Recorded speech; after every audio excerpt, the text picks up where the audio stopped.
to know the significance of where RCR was at that time, and then for Kevin to get that win, it was just a huge moment for us. You feel like you're trending back in that direction now?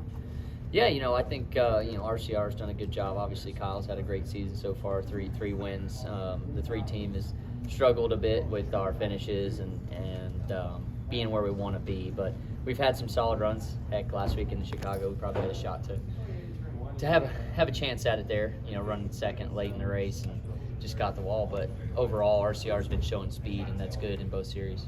How tough is it to walk away from that? I mean, that was a really good opportunity there for you. It was a great opportunity, and I felt like it was really coming down to the end of the race, and was feeling comfortable with the position that we were in. I wasn't pushing too hard or anything.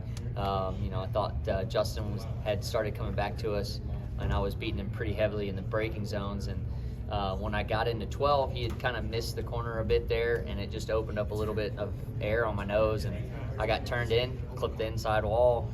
And the funny part of it is I talked to my dad about it on the way down there, just how naturally we look for air for the nose of the car. And, you got to really stay in line with that guy in front of you, because he's probably going to be taking as much track as possible. And in this instance, he didn't really take as much track as possible. I got my car rotated good, and I was trying to get a little bit more for exit value and clip that inside wall. It was the last thing I was thinking about in that situation to put us in that kind of position. So it was unfortunate for sure. Was bummed, but proud of how far I've come as a road course racer, and feel that we can go and compete in either road races now. You're obviously in the sport, there's always a next race, but how tough is it to get over something like last weekend when you've had a season like this where there may be more opportunities, but boy, that was a really good opportunity to get a win and get a playoff spot?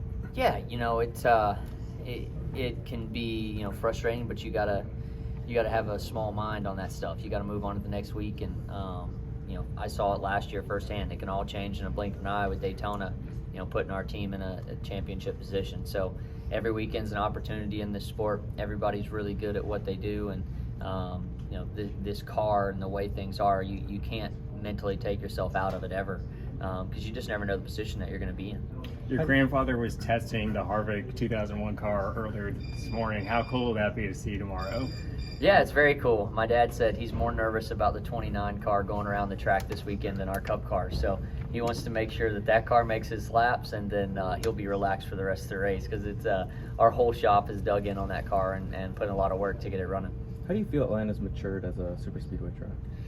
I think we're still trying to figure that out. It's still pretty fresh in all of our minds, because it's only been a third race, 3 or 4 races now, and as it ages and the Atlanta hot summers hit it, will it be a Daytona of old where you got this really slick track where people are trying to run fast in a speedway style setup, or does it you have to start taking the trim out of your car and putting more downforce in it to really focus on handling? Right now it seems like the grip's still there, and we're still probably focused on speed.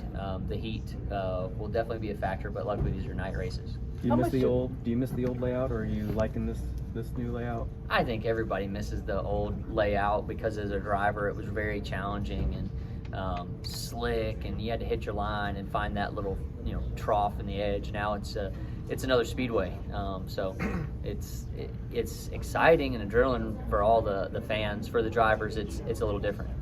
How do you look at New Hampshire, looking ahead? New Hampshire's just another opportunity, I think, for everyone. You always got to look at those places as an opportunity. It's one race a year that we go to that track, and if you hit it right with the way the practices are, you only got 15 minutes to dial in your car, and if you bring the wrong setup, you're probably going to be struggling. So you try and get it as best you can in those 15 minutes, and bring something that you can attack the braking zones. The track's kind of rough in 3 and 4, and we'll see what it brings. I'm running the Xfinity race, so that'll be nice in the 10. How much do you think that'll help you? I think it's always good to get extra laps on the track before you get in the Cup car. Speaking of the heat, you have to prepare yourself differently tomorrow, because it's pretty hot like Talladega used to be a long time ago. So. Yeah, I think you got to prep a little bit. Obviously, hydrating's the biggest thing for me on these places. Physically, it's more mental taxing here.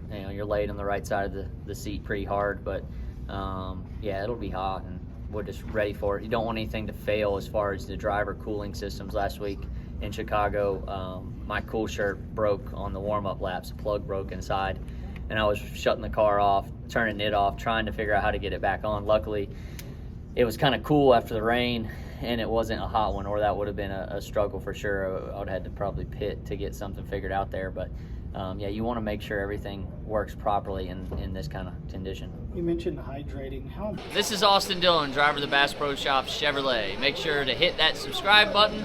Also check out one of those 2 videos beside me. Visit frontstretch.com for more racing content.